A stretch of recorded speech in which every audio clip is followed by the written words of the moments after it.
Nnamdi Kanu had no business being incarcerated this long. I say it, and I'm very, very vehement about it. Nnamdi Kanu has not committed the kind of sin or the kind of atrocities, the kind of constitutional infraction any Nigerian has committed.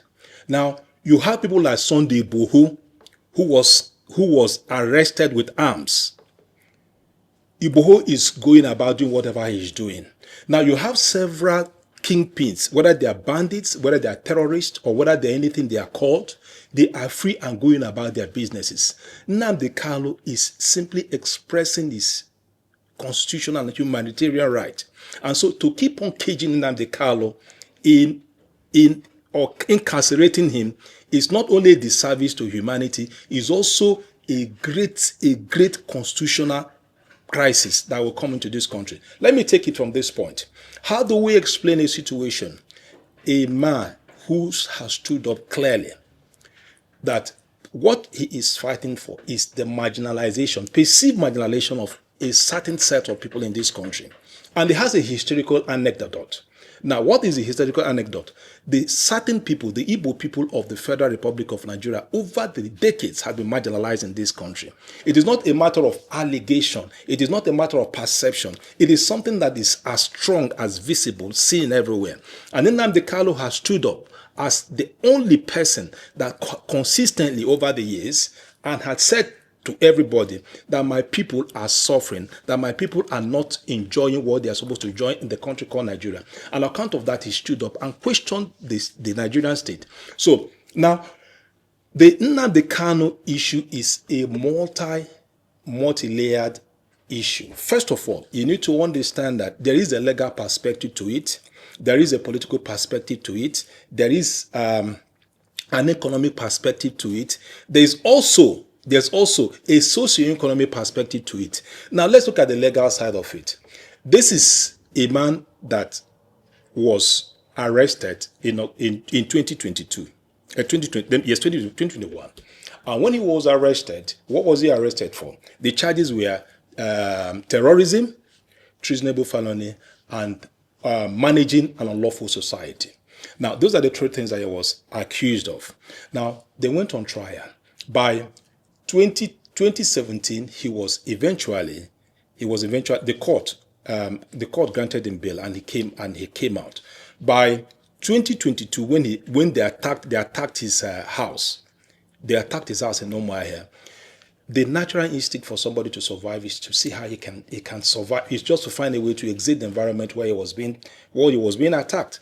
And so he fled the particular scene, and he's fled of the particular scene. He found himself in the UK or wherever it is. And on account of that, they said he has run away.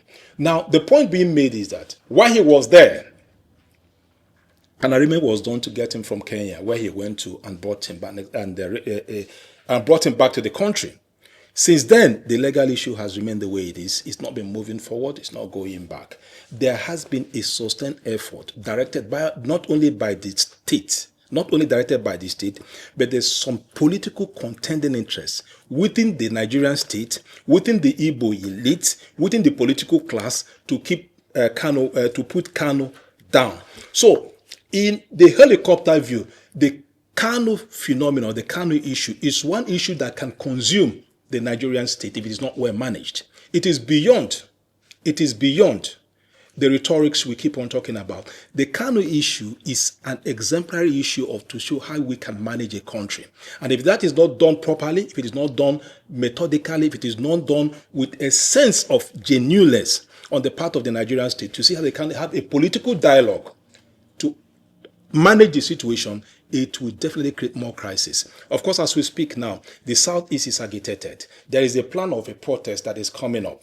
Now, the nature and the reason the entry of that particular protest, that we're also trying to analyze. But one thing remains that there is a very large number of population of Nigerians, whether they're from the Southeast, whether they're from the South, whether they're from the Southwest, whether from the North to the North. Everybody has one particular focus now to get Nnamdi Kanu out of the place. Then you ask yourself, why is it now that the whole focus, the attention is for Nnamdi Kanu to come out? Is it for the purpose of securing a political capital? That is the question we need to ask ourselves. Why would it be at the timing now that that is happening? Well, whatever timing it is, we're all interested. What we're interested in is Nnamdi Kanu should be left off hook and let him rejoin not only his family, he has a right because as we speak, his health is bad and he has to go and take medical treatment wherever it is. So finally, regarding Nnamdi Kanu, my position is Nnamdi Kanu has not committed any sin, which all the terrorists in this country have committed. Nnamdi Kanu is not as worse as Sunday Igbo. Nnamdi Kanu is not as demonic as the line of terrorists that are lined up in the north. They're everywhere. Nnamdi Kanu is not as evil as the bandits that spread out. That you have a bandit that will come and have a meeting with the Nigerian state operatives.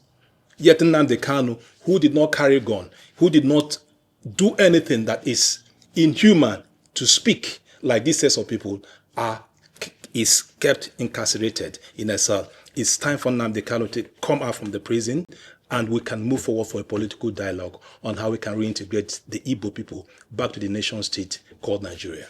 There is a huge crisis among the political elite. Now, the lack of cohesion amongst the political elite is one factor that we need to also ask ourselves. Now, you need to find yourself, who are the governors of the Southeast?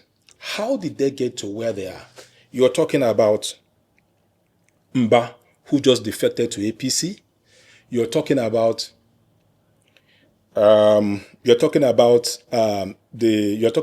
Alex Uti. You're talking about Soludo. You're talking about several of the governors in the Southeast. Yes, Francis Wifre and Hope Uzodinma and the rest of them. Now, if I ask you one particular question, in yourself, based on the assessment of all that has happened, do you think that Hope Uzodinma would support the release of Nnamdi Kanu? There's no way he will support it. Why do you think so? Why I think so is because before his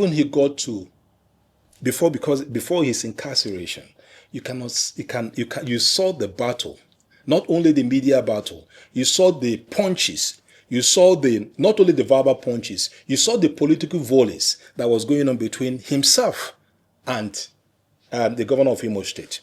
Now, not only that, he sees, Hope Uzodinma sees Nnamdi Kanu as one of those who had made Imo State ungovernable for himself. So no right-thinking or rational governor will want Nnamdi Kanu to come out.